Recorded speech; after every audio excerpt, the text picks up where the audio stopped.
Well, the 2021 July unrest showed South Africa as a divided country. Pheonix outside of Durban became a hotbed of racial tensions.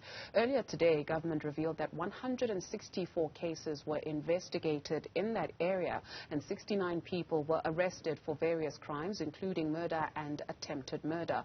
For more on this, we're joined by Crispin Hemson, Director of the International Centre of Nonviolence, and he took part in a webinar under the theme Transforming Our Heritage. Crispin, thank you very much for availing yourself this afternoon. So when we talk about transforming our heritage, what are we talking about?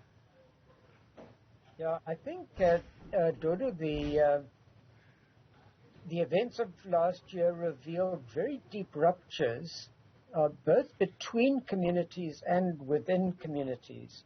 The Pheonix was, a really very, very concerning case of the former. But also we realized that within communities there were often very deep divisions that led to violence within individual communities. For example, the destruction of small businesses and townships, a very serious issue, in fact. But yeah, those issues, in my view, have not yet been systematically addressed, and in some way, those problems will recur. Not in exactly the same way as last year, but they will find an outlet. Mm. You speak of the issues not being systematically addressed. What then needs to happen, and by whom? Well, first of all, I think at the level of national and regional leadership, we need sort of public statements that recognize that this was a very traumatic event for very large numbers of people. Some people were actually so impoverished during this and because of this that they went without food. That is very harsh.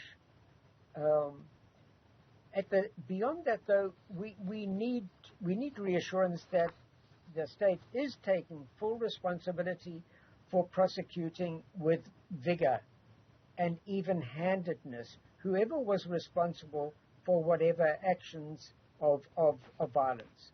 And if I can give you an example, from a friend of mine, a supporter of the former president, who told me of his involvement in the looting. And his account was this, that people shopping at Megacity, the night that social media messages began going out, got these voice notes from people connected with the Zuma family, and began simply walking out with stuff from the spa in Megacity. They contacted friends in Lamontville. There was a surge of people that rushed into Megacity. Now we can focus on the damage to Megacity itself, but because there was, until the floods, a narrow pedestrian bridge linking Lamontville with Megacity, 12 people were trampled to death on that bridge, and 3 people died from drowning after they fell out of the bridge. It's a very narrow bridge indeed. And my friend was amongst those who said, I was trying to push my trolley back over the bodies of people on the bridge. Mm. I think that is criminal action. It's rather like, throwing firecrackers into a crowded cinema or a theater and people rushing for the exit. You know that people will die as a result of the messages you're putting out. Mm-hmm. And there was, in that sense, I believe there was criminal intent. Crispin, that's the kind of area where we need prosecution. Sure. In taking part in this webinar under the theme to transform our heritage, you were particularly looking at the issue of how the past informed this conflict and what everyone can do to move ahead. You also introduced this concept of chronic, or the theory of chronic violence in South Africa. Just talk us through that and how you piece that, or how you link that with the July unrest. Yeah, so I think the July unrest exploited the fact that in this province we have increasingly powerful and well-connected criminal networks. that span from some parts of the transport industry, through parts of government, through parts of the security services, and these are interconnected. There's not just one network, there may be several networks, but we're very well aware of the one network in particular.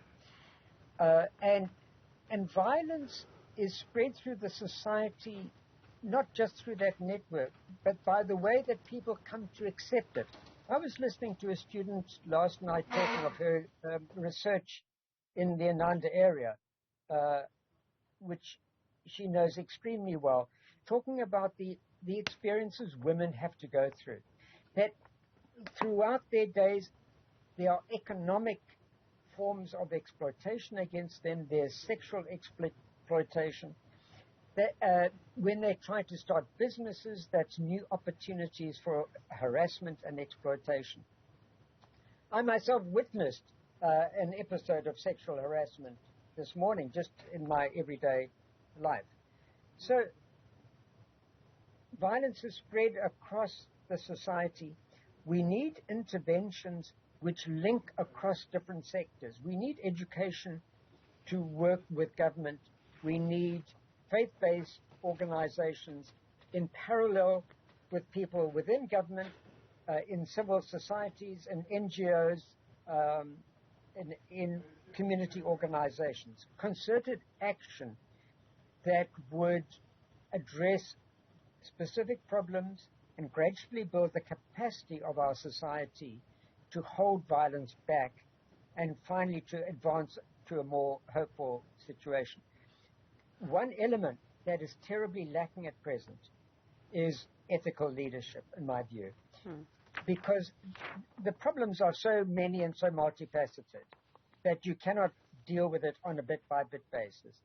You actually have to have the capacity of some people to act in leadership, whether they're appointed leaders or people who develop and are recognized as leaders, who articulate a hopeful and ethical vision for the whole society. It does not matter where they come from, what their race group is, their financial status, and so on. It does not matter. What matters is the quality of that leadership and the commitment of those people.